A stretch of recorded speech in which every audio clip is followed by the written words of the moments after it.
At ngayong araw nga ho mga kapatol ay sobrang galak na galak ho talaga ako ngayong araw dahil nga ho ay biglaan nga ho may nag-sponsor na naman sa atin ng pambili nga ho ng ating pang-grocery. Ay hindi ko ho talaga maintindihan kung gaano kagalak ang aking puso. Ay naaalala niyo ho yung aking content na wala akong bigas, kaya gayaan na sobrang pagpapasalamat ho dahil may nag-sponsor na naman at may nagpadala na naman sa atin para makabili ho tayo ng 25 kilos. Ay aba naman na kahit gabi nga ho akong nakauwi galing sa trabaho at dahil galing sa bayan ay bumili nga ho ako mga kapotol nitong mga kailanganin namin. Gayaan ay nagpabili lang nga ho si ate ng ulam dahil huy sa inyo sa kanila yan, hindi yan sa amin ha. Sakto lang yung pambili ng bigas namin mga kapatol dahil yan lang ho talaga yung aking daladala. Yung pambili lang ho talaga ng 25 kilos na aming bigas ay priority ko yung bigas mga kapatol. Kasi nga ho ay yung ulam ay nadidiskartehan naman kahit papaano. Ay yung bigas ay matagal-tagal rin ho talagang ipunin sa bulsa kung papaano makakahanap nga mga kapatol ng bigas. At dahil nga ho dyan mga kapatol ay nagbili nga ho dito ako ng available nga lang ho na yun talaga yung kayang-kaya lang namin na bilihin na isda. Ay aloy lang nga lang ho yung binili ko kay ate tsaka langgunisa dahil yun naman talaga yung gusto nila. Ay sabi ko nga ho kay Jowa ay tudong tagal din talaga nila mag-reply kung ano yung isda na bibiliin ko at ulam. Pero ang pinadala lang sa akin ay pagkalaki-laki 100 pesos. O paano ko to pagkakasyahin? 50 pesos na langgunisa at 50 pesos na halagang aloy. Huy! Ay pagdating nga ho mga kapatid sa pagbabudget ay ako na yata yung pinaka number 1 sa pagbabudget ay talaga namang may balat sa bulsa. Ay baka naman ho kasi baliktad ho lang talaga ako mga kapatol. Baka naman kasi ay may bulsa sa balat. Gayon. Ay pagkatapos nga ho namin makabili ng mga budget meal ang naulam sa gabihan mga kapatol ay bago nga kami bumili ng bigas ay inuna muna namin yung mga ulam-ulam gagayan. Tapos, ay pumunta na nga ho kami mga kapatol dito sa tindahan ng mayroong mga bigas. Uy, piling yung anak ko. Talaga naman pumunta sa upuan para makaupo. Uy, hindi naman sa amin.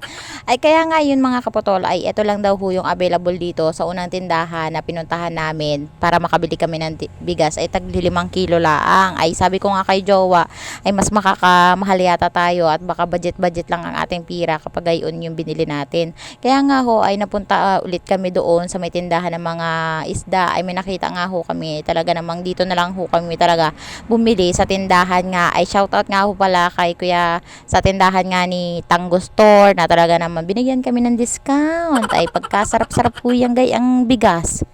Ay sa susunod nga ho na pagkabili ko dito ay siguro mas malaki-laki na yung discount ay bibigay nila sa akin. Huy! Baka naman.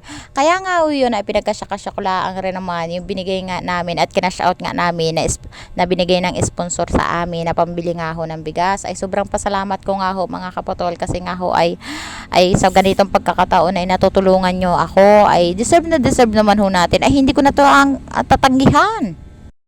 Ay para nga ho to proof laang na binila ho talaga namin ng bigas yung sinasabi nga ng sponsor namin dahil pabili nga daw ho talaga ng bigas ito ay binili ko ho talaga ito ng bigas na 25 kilos dahil yung talagang pinadala niya ay saktong-sakto lang din ho sa 25 kilos. Nung nakauwi na nga ho kami mga kapatol ay eto na nga ho yung isda nga ho ay binigyan nga ho ako ni ate nagkakahalaga ng 50 pesos. O sana all ay medyo haplok-haplok na rin yung iba dahil syempre babad sa yelo.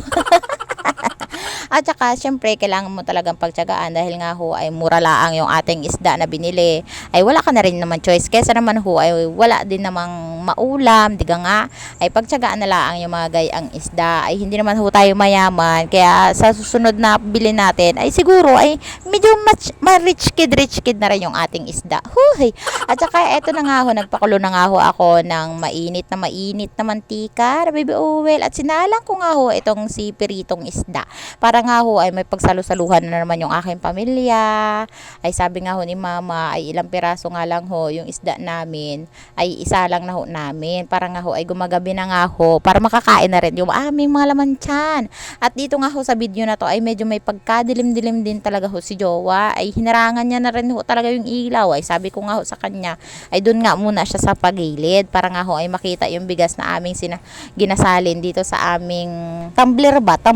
Ayun tumbler nga namin mga kapatol ay saktong-sakto din talaga yung 25 kilos na tinulong ng aming sponsor. Oy sana all. Oy, kaya nga yun mga kapatol ay laking pasasalamat pasasalamat ko ho talaga dahil sa pagkakataon na to ay may tumulong na naman ho sa amin. At dito na lang ho ang aking vlog ay maraming salamat din ho dahil hindi ko na ho talaga siya shout out dahil baka naman ay kung ano-ano na naman yung mga mensahe sa kanya ay iniingatan ko lang naman ho talaga si sir. Oy, maraming salamat din ho talaga sa aking lahat ng mga followers at sumusuporta. Mahal ko kayo palagi. Bye bye, mama chup chup.